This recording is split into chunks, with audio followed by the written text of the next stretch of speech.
अवधूत चिंतन श्री गुरुदेव दत्त. श्री स्वामी समर्थ. जय जय स्वामी समर्थ. नमस्कार प्रेमळ स्वामी भक्त हो. तुमचं आपल्या महाराजांच्या भक्तिमार्ग एक मार्ग स्वामी सेवेचा ह्या यूट्यूब चॅनलवर मनापासून स्वागत.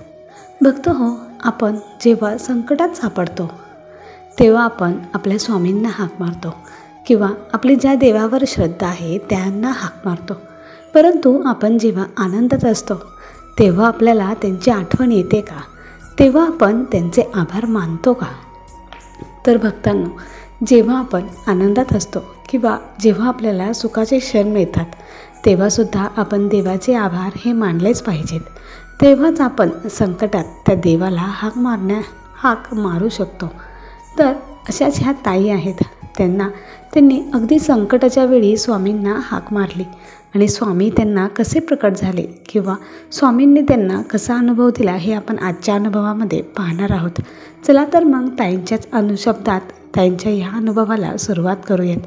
तत्पूर्वी तुम्ही जर आपल्या भक्तिमार्ग एक मार्ग स्वामी सेवेचा ह्या यूट्यूब चॅनलवर नवीन असाल तर आत्ताच सबस्क्राईब करून स्वामी भक्तांना जॉईन व्हा.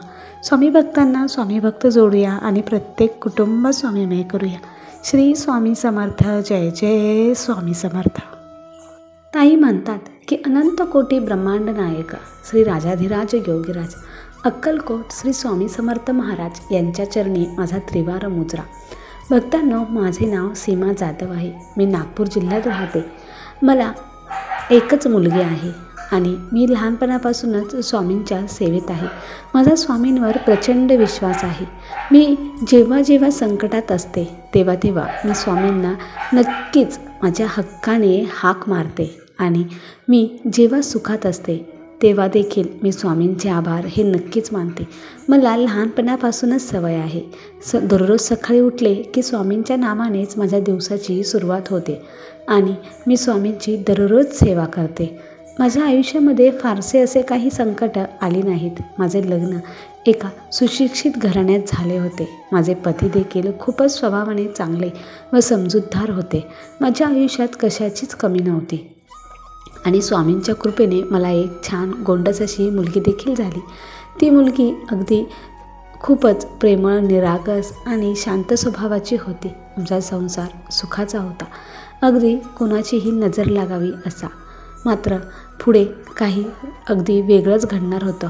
मुलीचे लग्न ठरले आणि अगदी धूमधडाक्यात आनंदात स्वामींच्या कृपेने मुलीचे लग्न अगदी खूप छान असे पार पडले. मुलीचा संसार देखील सुखाचा चालू होता. स्वामींना मी एकच प्रार्थना करत होते की माझी मुलीला अगदी व्यवस्थित ठेवा, तिला कशाचीच कमी पडू देऊ नका, कोणतेही संकट तिच्यापर्यंत पोहोचू देऊ नका. आणि स्वामींनी माझी प्रार्थना ही पूर्णपणे ऐकली होती. त्यांची आम्हा सर्वांवर अगदी कृपा होती. परंतु पुढे असे काही घडले की त्याची आम्हाला काही कल्पनाच नव्हती. मी दर गुरुवारी मठात जात असायचे. आता मुलीच्या लग्नाला 5-6 वर्ष होऊन गेली होती. मात्र तिला काहीच मुलबाळ होत नव्हते. आता सासू सासऱ्यांचे देखील वागणे बदलले होते. ती मला नेहमीच सांगत असायची. मी तिला सांगायचे की तू स्वामींवर विश्वास ठेव, स्वामींची सेवा चालूच ठेव, बघ काहीही होणार नाही. सर्व काही अगदी व्यवस्थित चालू होते आणि शेवटी आम्हाला ती गोड बातमी मिळाली. स्वामींच्या कृपेने तिला दिवस गेले. मात्र हा आनंद काही क्षणापुरताच होता. कारण आत्ता मुलीला माझ्या 4.5 महिने झाले होते. तिची सगळी व्यवस्थित ट्रीटमेंट चालू होती आणि ती अगदी डॉक्टरकडे नेहमी तपासणीसाठी जात होती. आता 4.5व्या महिन्यात तिची मोठी सोनोग्राफी होणार होती. बाळाचे अवयव वगैरे सर्व व्यवस्थित आहेत का हे तिला पाहायचे होते. म्हणून डॉक्टरांनी त्यांना सोनोग्राफीसाठी बोलावलं. ती सोनोग्राफीसाठी गेली आणि डॉक्टरांनी जे काही सांगितलं ते ऐकून तर आमच्या पायाखालची जमीनच सरकली. तो वार होता सोमवार आणि ती डॉक्टरांकडे गेली. डॉक्टरांची अपॉइंटमेंट वगैरे घेतली होती. डॉक्टरांनी जशी सोनोग्राफी करायला सुरुवात केली आणि सोनोग्राफी झाल्यानंतर त्यांनी माझ्या मुलीला बाहेर बसायला सांगितले आणि तिच्या मिस्टरांना अगदी पर्सनल बोलवून त्यांना सांगितलं की तुमचे बाळ हे जिवंत नाही आहे, ते मृत अवस्थेत आहे. हे ऐकून तर त्यांना काय करावे काही समजत नव्हते. इतक्या वर्षांनी त्यांना काहीतरी आता बाळ होणार होते आणि त्याची ही अवस्था त्यांना पाहवत नव्हती. त्यांनी काय करावे काही त्यांना समजले नाही. त्यांनी त्यांच्या आईवडिलांना फोन केला आणि त्यांना हे सर्व काही सांगितले. सर्वजण हॉस्पिटलमध्ये गेली. आम्हीही गेलो. तिला 2-3 दिवस आता दवाखान्यामध्ये ॲडमिट ठेवणार होते आणि नंतर तिचे आता अबॉर्शन करायचं होतं. आणि मग मला जेव्हा हे सर्व काही आम्हालाही फोन आला आणि आम्हालाही हे सर्व काही समजले, मी स्वामींना खूप प्रार्थना करत होते की स्वामी असं काही होऊ देऊ नका. आणि आता आज होता गुरुवार आणि मी दर गुरुवारी प्रदीपदादांच्या तिथे मठात जात होते आणि गुरुवारीच तिचं अबॉर्शन करायचं होतं.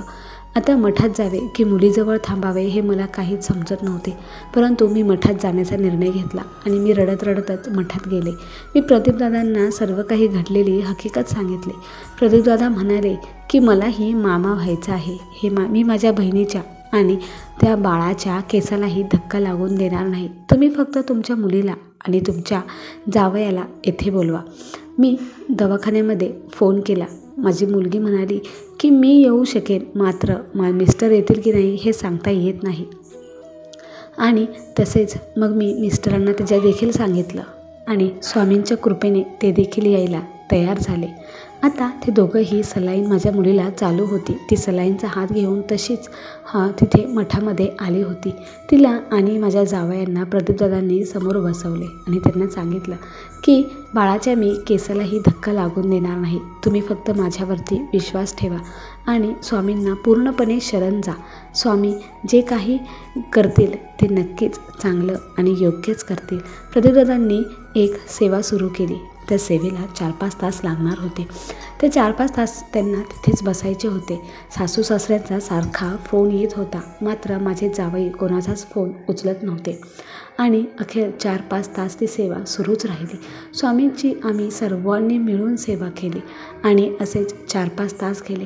4-5 तासानंतर प्रदीपदादांनी सांगितलं की बघा तुमचे बाळ हे सुखरूप असेल, तुम्ही आता हॉस्पिटलमध्ये जावा.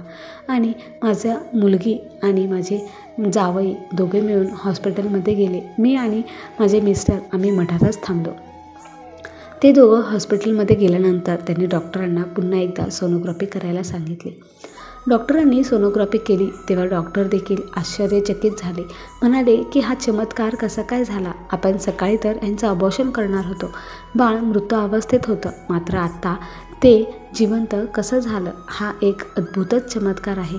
हे ऐकून माझ्या जावयांना आणि मुलीला फार आनंद झाला. त्यांनी स्वामींचे अगदी शतशः आभार मानले.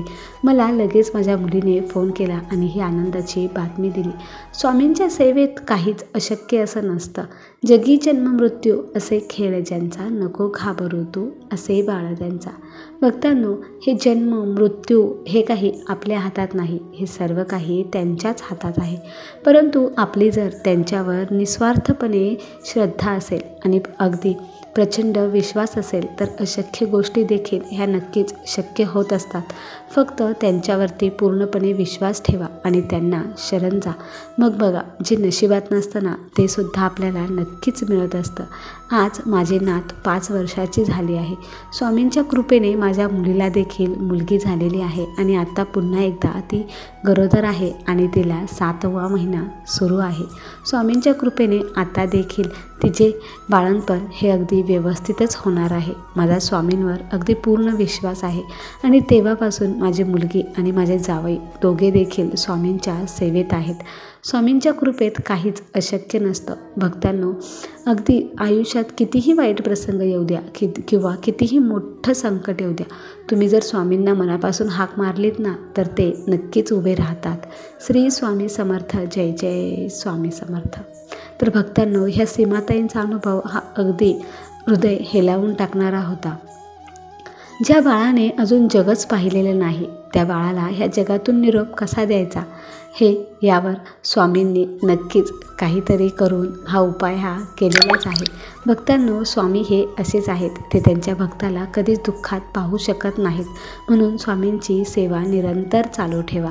श्री स्वामी समर्थ. तुम्हाला हा अनुभव कसा वाटला हे कमेंट करून नक्की सांगा आणि व्हिडिओ आवडला असेल तर लाईक करा, शेअर करा आणि असेच स्वामींचे नवनवीन अनुभव पाहण्यासाठी आत्ताच आपल्या भक्तिमार्ग एक मार्ग स्वामी सेवेचा ह्या यूट्यूब चॅनलला सबस्क्राईब करून स्वामी भक्तांना जॉईन व्हा. स्वामी भक्तांना स्वामी भक्त जोडूया आणि प्रत्येक कुटुंब स्वामीमय करूया. श्री स्वामी समर्थ. जय जय स्वामी समर्थ. धन्यवाद.